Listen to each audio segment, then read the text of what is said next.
Hello everyone, this is Maya from Kanen Coffee. Here we have this beautiful ECM Synchronica Espresso machine. Now for this machine we had to replace the web valve. This one you see right here was not letting the steam boiler fill up, and that was because there's a lot of scale build up in this. There was a lot of scale build up in this machine. The whole E61 group was completely clogged. This whole thing was barely letting any water flow through, and so we had to basically disassemble the whole thing, unclog by hand, and put it back, calibrate it, and then that's where we were able to get water. We also had to descale both boilers, the brew boiler and the steam boiler, multiple times, as it had a little bit of scale build up inside. So starting with one shot of espresso, we're going to be testing this beautiful machine. Then we're going to be testing the steamer and then the hot water.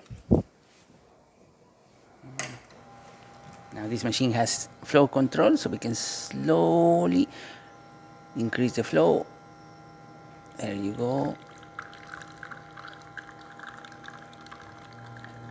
All the way to 7. I'm using Descale Coffee, so we were not able to get up to 9 bars. Our coffee is pretty old. We were able to get to 7. We still got a little bit of crema.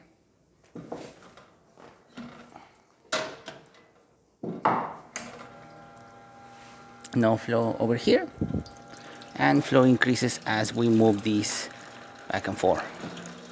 We can leave it all the way, or we can just slowly decrease it depending how we want to brew our shot.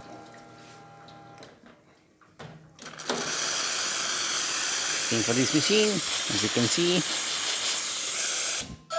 with pressure coming out from the boiler.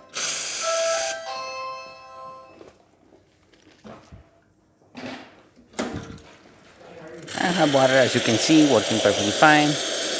No leaks, working great. So there you have it, ECM Synchronica working once again and ready to brew. Thank you so much for the Kanen Mechanic Coffee. Please subscribe to the channel if you haven't done so already. Hit the like, hit the bell, and thanks for watching.